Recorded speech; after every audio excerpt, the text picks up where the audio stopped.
큰 박수로 맞이해 주시기 바랍니다.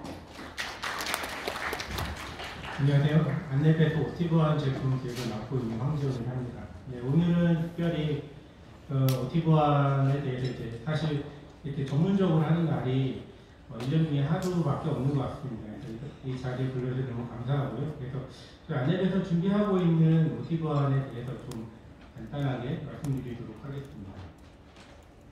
네, 먼저 이제 보안 동향에 대해서 말씀드리도록 하는데요. 네, 퍼즐 게임 오티브한을 이제 최근에 너무 복잡하게 사실 저희가 고도화되고 있고 다변화되고 있는데 저희가 좀 고민을 해봤는데 퍼즐 게임과 좀 비슷한 양상이 아닌가 생각을 하고 있습니다. 그래서 이제 퍼즐 저도 이제 많이 좋아하고 얼마 전에도 한 500피스 뭐 이런 걸 좀 조합을 해보긴 했습니다. 그래서 발표 제목에 또 책임감을 가져서 퍼즐을 하나 또 구매를 해서 좀 해봤는데요. 이제 굉장히 재밌습니다. 그리고 선물로도 굉장히 좋아하고요. 근데 막상 또 현업에 있는 담당자 현실을 보면 현실은 또 그렇지 않은 것 같습니다. 왜냐하면 오티브한의 현실이 계속 복잡하게 진행되고 있고 공격도 계속 다변화하고 있고 그다음에 그런 양상들이 저희가 예측할 수 없는 그런 조합으로 많이 발생을 하고 있기 때문에 퍼즐 우리가 어떻게 보면 이제 어린 나이가 아니라 현재 이제 우리의 연령에서 봤을 때 퍼즐은 공격자와의 퍼즐 게임이 아닌가 이런 생각을 하고 있습니다. 네, 앞서 이제 CPS라는 말씀 많이 주셨는데 사실 운영 보안으로 이제 OT라는 얘기를 많이 하지만 현재는 그 경계가 굉장히 많이 대부분 확장이 되고 있습니다. 그러니까 단순히 기반 시설이나 아니면 제조 공정을 얘기하는 것뿐만 아니라 키오스크나 아니면 포스나 여러 가지 스마트 빌딩이나 시티나 이런 곳에 사실 보안뿐만 아니라 저희가 이제 디지털 트랜스포메이션으로 가면서 여러 가지 데이터에 대한 모니터링이나 심지어 그 CCTV나 같은 그 영상 데이터에까지도 저희가 이제 계속 확장을 하면서 사이버 보안과 물리 보안까지 이제 경계가 늘어나고 있기 때문에 사실 OT 보안이라는 설계에 대한 굉장히 지역적인 곳에서 시작을 했다면 그 경계가 굉장히 확장이 되고 늘어나고 있는 부분이 현실인 것 같고요. 그래서 OT뿐만 아니라 사실 가보시면 아시겠지만 굉장히 많은 윈도우나 리눅스 같은 일반 워크스테이션이나 서버들도 많이 사용하고 있고 물론 이제 PLC 같은 그런 OT 설비들도 있고요. 그리고 이제 IoT 디바이스들도 굉장히 많이 쓰고 있는 것을 볼 수가 있습니다. 그래서 이런 것들이 다 믹스가 된 CPS 환경에 있고 그만큼 공격의 표면적도 넓어지고 있고 우리가 관리를 해야 하는 대상들도 많아지고 있는 그런 것이라고 보시면 되겠습니다. 네, 그래서 이제 이런 부분에서 사실 고민이 더 많아집니다. 왜냐하면 공격자 입장에서 봤을 때는 그만큼 들어올 수 있는 그런 표면도 많아지고요. 변수도 많아지고 있기 때문입니다. 그래서 최근 5년간에 어떻게 보면 보안사고 통계를 보게 되면 제조나 에너지 쪽이 한 3배, 2배, 그리고 헬스케어까지 보게 되면 이 세 가지 영역이 굉장히 많이 공격이 증가하는 것을 보고 있고요. 그리고 이제 랜섬웨어도 많이 나오고 최근에 핵티비즘이나 또 어제나 그저께 뉴스를 보셔서 아시겠지만 공공기관이나 저희 기반시설 대상으로 특정 국가의 해커도 많이 들어오고 있는 것들을 볼 수가 있습니다. 그만큼 IT 영역뿐만 아니라 어디까지 융합된 형태로 많이 공격이 이루어지고 있는 게 최근의 어떤 그런 형태라고 보시면 되겠고요. 네, 제가 이제 자주 쓰는 장표이긴 한데 2010년 스톡스넷부터 이제 OT 공격의 시작이라고 본격적으로 얘기할 수가 있습니다. 그래서 지금까지 수많은 OT 공격들이 있었고 또 여기에 이제 그 딱지를 붙은 것들은 다 이제 악성 코드에 대한 부분입니다. 그래서 저희가 OT 보안을 어떤 관점으로 봐야 될 것이냐에 대해서 좀 더 이제 뒷장에 가면서 설명을 드리도록 하겠습니다. 네, 그 중에 여기 보면 많은 그 산업에서 오셨지만 특별히 이제 이런 OT 보안과 연관이 되는 가장 직접적인 곳이 산업 기반 시설이나 아니면 이제 제조 공정이라고 말씀드릴 수가 있는데요. 그래서 이제 첫 번째는 이제 제조 공정에 대한 공격입니다. 2020년 정도 굉장히 좀 어떻게 보면 올드한 그런 공격이긴 한데 이제 에칸트라는 랜섬웨어가 있었고 이제 이 랜섬웨어는 어떻게 보면 IT와 OT를 한 번에 공격하는 그런 패턴이었습니다. 그리고 뭐 지금 여기 이제 보시는 펑션 코드를 보시면 아시겠지만 특정 타겟을 대상으로 했고 그리고 다양한 어떻게 보면 ICS 컨트롤러와 연관되어 있는 그런 프로세스들을 단말단에서 다 프로세스를 키를 했습니다. 그리고 뭐 랜섬웨어가 그렇듯이 뭐 암호화를 하거나 아니면 랜섬 노트를 남기는 방식으로 했고 또 호스트 방화벽도 중지를 하는 방식으로 이루어졌습니다. 영역이 IT 영역에서 발생하고 있는 랜섬웨어와 같은 영역도 있지만 보시다시피 OT에 대한 컨트롤러의 어플리케이션들을 또 키하는 방식은 또 OT와 연관되어 있는 방법들인데 최근에 나오는 그런 OT 분야의 어떤 공격들이 이런 양상이라고 보시면 되겠고요. 또 이제 다음에 나오는 것도 이제 언론에서 많이 보셨겠지만 기관식과 관련된 부분입니다. 그래서 우크라이나에 올 초에 이제 추운 겨울에 아파트 600동이 이제 전기가 정전이 돼서 많이 이제 추위에 고생을 하신 부분들이 있는데 이 부분도 보게 되면 패턴들이 OT와 IT가 좀 결합된 형태입니다. 그래서 처음에는 공격자가 라우터의 취약점을 이용해서 내부망으로 들어오고요.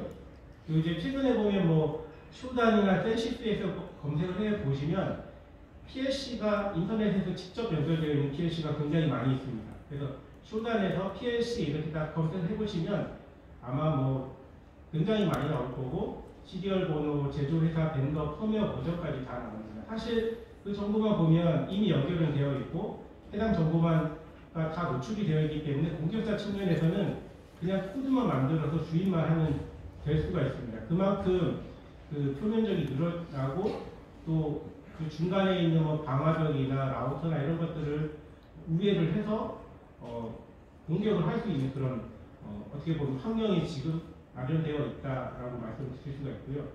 물론 이제 최종 말단에는 그 설비와 연관되어 있는 이제 로직 중에 모드버스의 특정 펑션 코드를 인가되지 않은 펑션 코드를 실행을 해서 설비의 오작동을 일으켰는데 사실 그런 부분들도 저희가 이제 OT와 IT가 결합된 형태로 공격이 일어나고 있고 네트워크와 최종 말단에는 엔드포인트가 존재하는 그런 방식으로 다 믹스된 형태로 공격이 발생하고 있다라고 말씀드리고 싶습니다.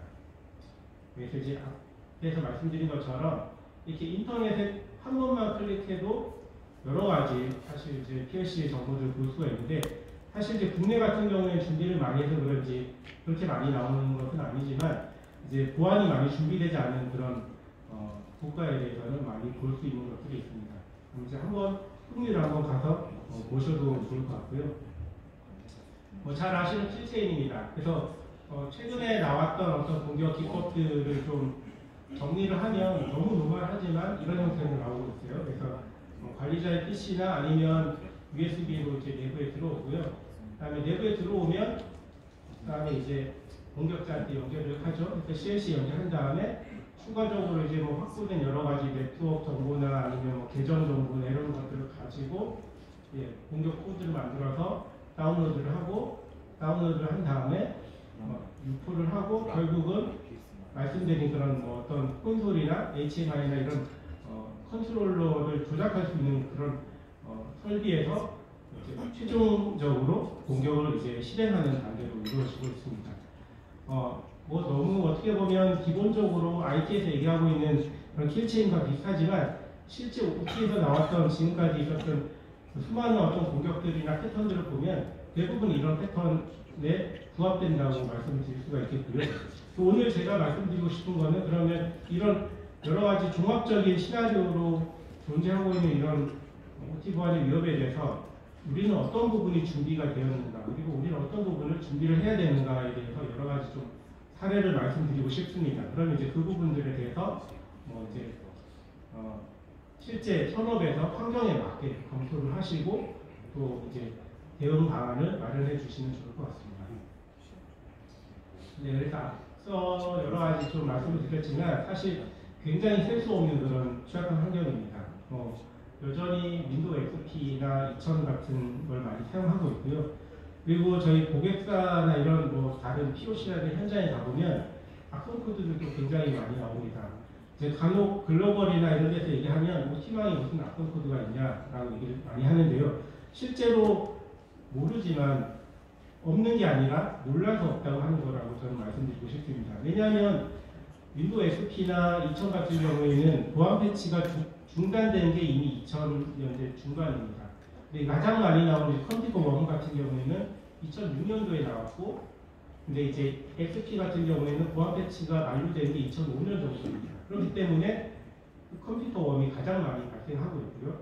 그리고 뭐 사실 SMB 같은 그런 파일을 어떻게 보면 이제 그 내부망 안에서 서로 파일을 이동시키는 NAS나 SMB 프로토콜을 많이 쓰고 있는데, 사실 IT 보안 담당자들은 SMB 프로토콜 같은 것들 웬만하면 이제 다 사용하지 않도록 막고 있지만, OT 환경에서는 파일을 수시로 이제 이동시키기 때문에 업무 때문에 사용할 수밖에 없습니다. 그렇지만 사실 이제 대만의 워너크라이 사태도 그렇고, 랜섬웨어가 한번 들어오면 이 SMB 프로토콜을 타고 순식간에 퍼집니다. 쫙 퍼지고, 그리고 이제 뭐 공장들이 보면 다 연결이 되어 있어요. 한 공장에서 끝나는 게 아니라 인근에 여러 공장이 있기 때문에 그 옆에 있는 인근 공장까지도 악성코드 한 번에 랜섬웨어가 쫙 퍼져서 결국은 정말 어마무시한 그런 피해를 입게 된 사례를 저희가 볼 수 있다고 말씀드리고 싶습니다.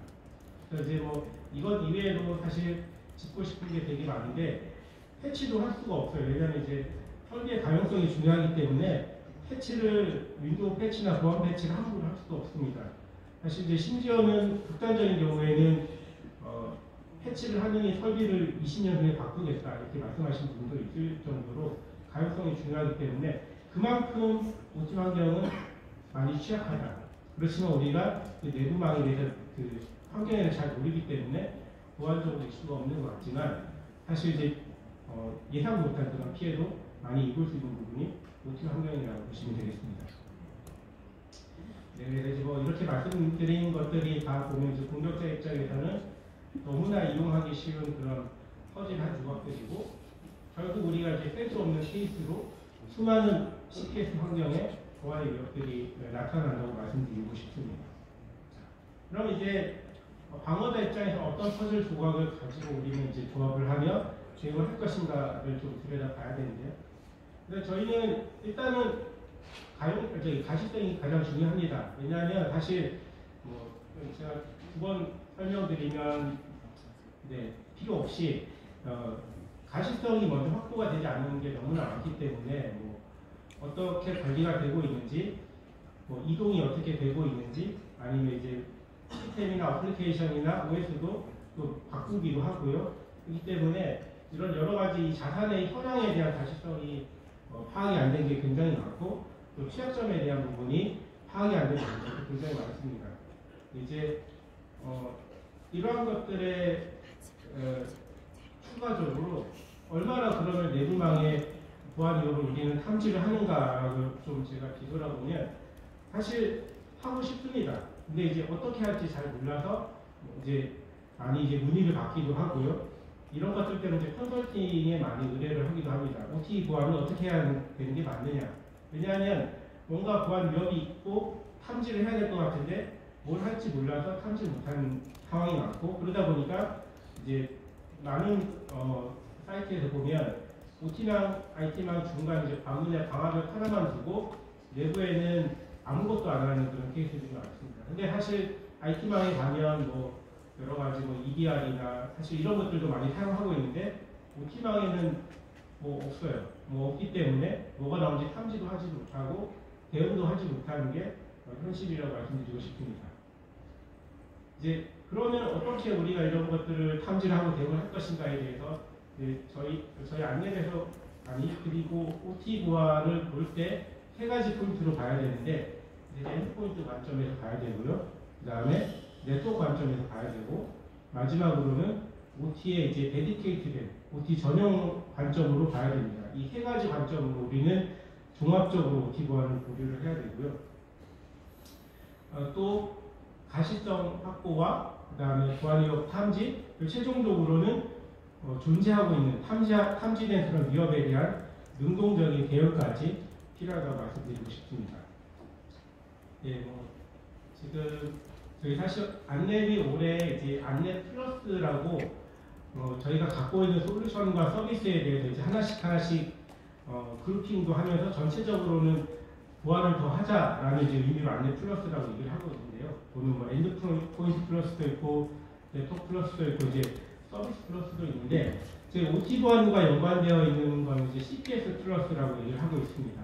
그래서 이제 9가지 제품과 서비스가 있는데 사실 뭐 오늘 이 9가지 제품을 제가 다 말씀드릴 수도 없고 시간적으로도 어렵고 저희가 준비하고 있는 다만 저희가 준비하고 있는 OT 보안 어떻게 할 것인가에 대한 방향성 측면으로 말씀드리고 그렇게 이해를 해주시면 좋겠습니다. 그래서 앞서 말씀드린 엔드포인트, 네트워크, 그리고 이제 OT와 데디케이트된 영역에 대해서 어떻게 보는 것이 맞겠냐라고 해서 이제 말씀을 드릴 건데요. 먼저 이제 엔드포인트 측면에서는 저희가 사실 안내도 이제 대한민국 글로벌하게는 또 다를 수 있지만 대한민국에서는 엔드포인트로 굉장히 오랜 업력을 가지고 있습니다. 그래서 이제 뭐 내년이 되면 안내비지 30주년이기도 하고 V3가 나온 지는 1988년부터이니까 굉장히 오랜 저희가 엔드포인트 보안을 해왔고요. 이 OT 분야의 엔드포인트 보안도 2006년부터 이제 시작을 했습니다.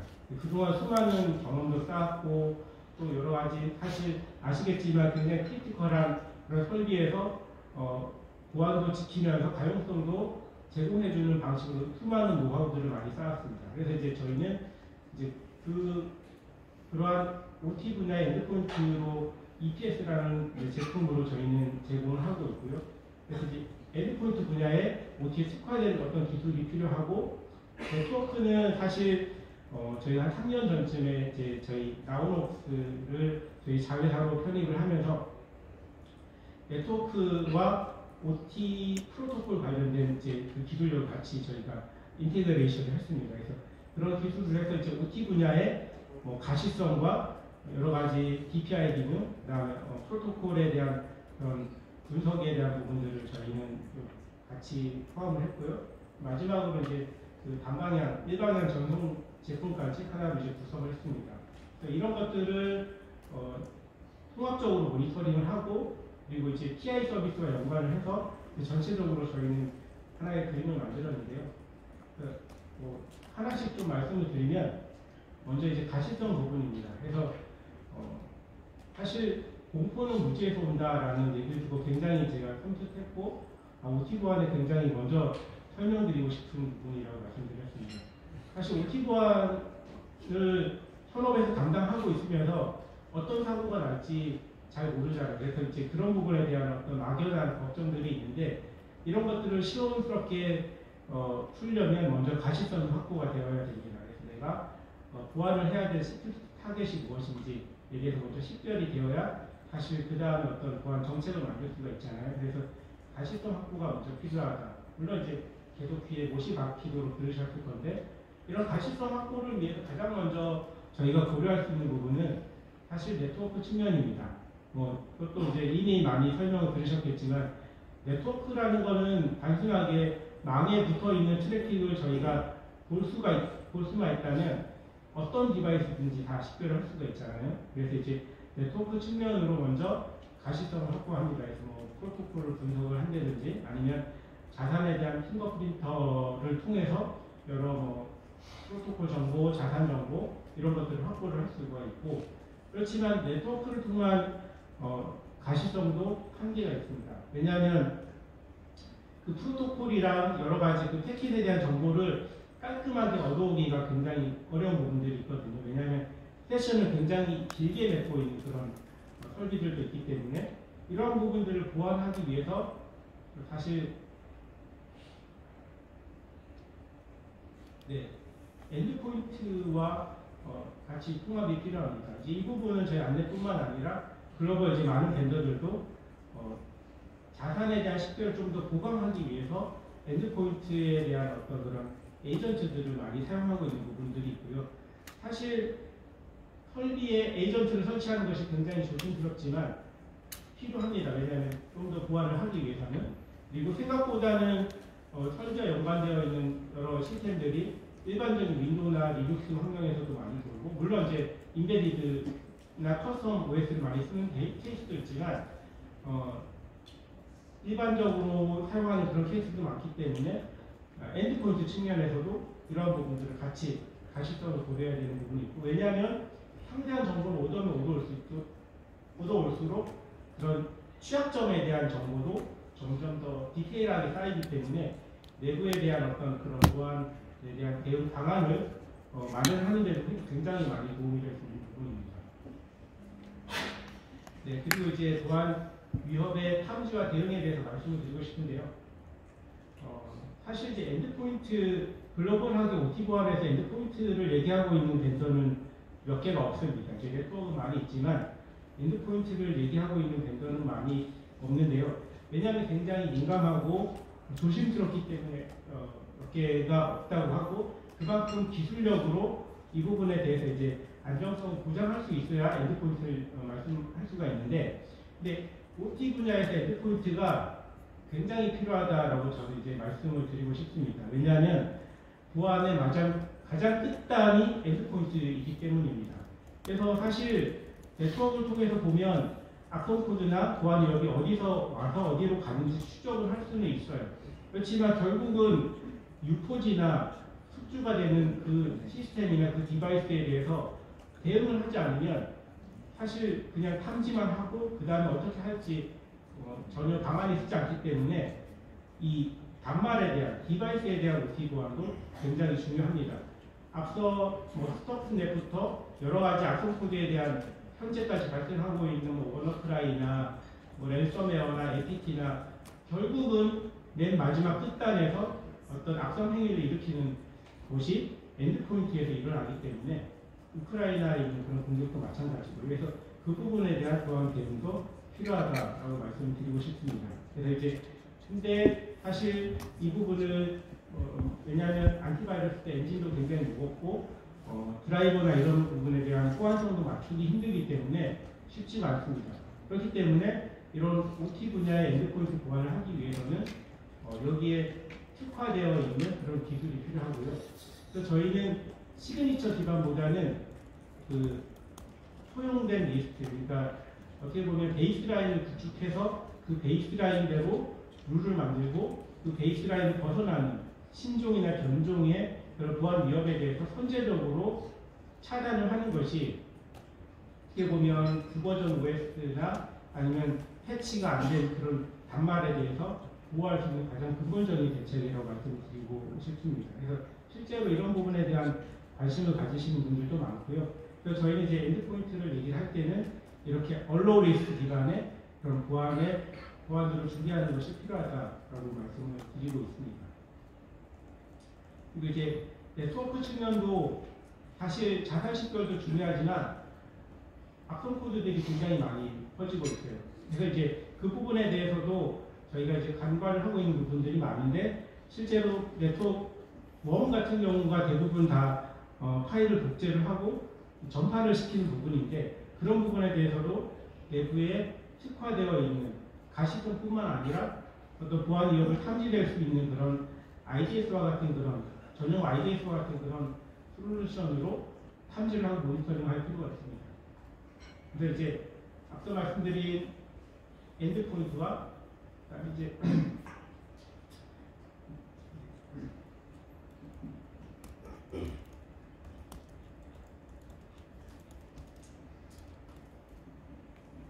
네, 죄송합니다.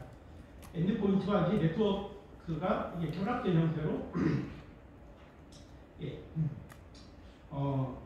그 보안을 제공하는 것이 어떻게 보면 가장 기본적이고 가장 이제 저희가 종합적으로 봐야 되는 그런 부분을 말씀드리고 싶고요. 이제 안내는 이런 부분들을 같이 통합을 해서 시너지를 내는 부분들로 계속 지금 디벨롭을 해 가고 있는 부분을 말씀드리고 싶습니다.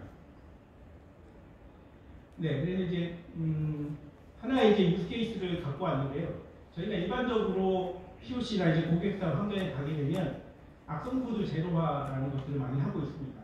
이제 이게 저희가 예전에 뭐 2010년대 후반부터 OT 보안이 나오기 전부터 저는 이런 방식으로 악성 코드 제로화를 하는데요.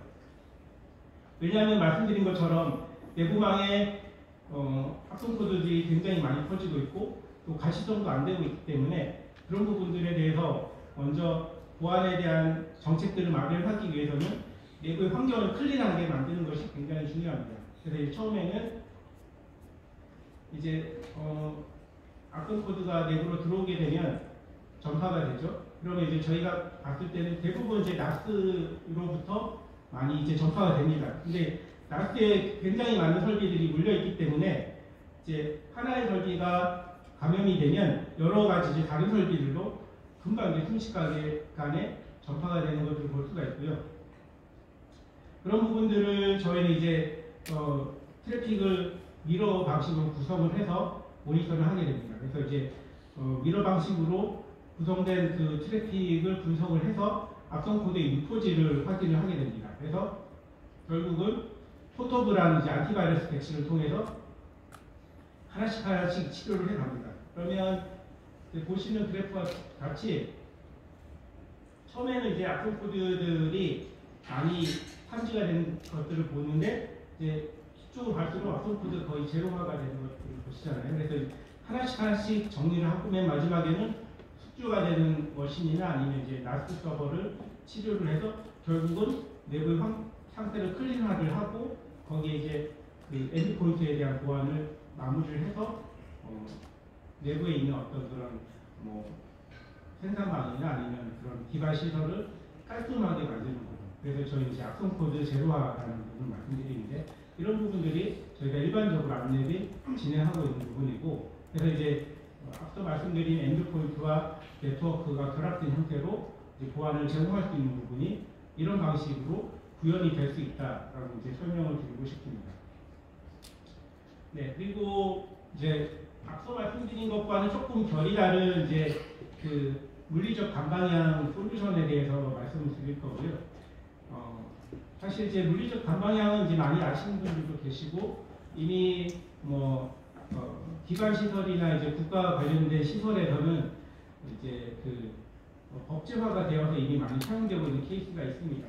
그렇지만 이제 앞으로 이제 보면 CCTV나 아니면 여러 가지 뭐 IDC나 여러 좀 더 보안이 요구되고 있는 그런 크리티컬한 산업용 네트워크에 대해서는 말씀드린 이런 물리적 반방향을 통해서 데이터를 보호를 할 수가 있습니다. 그래서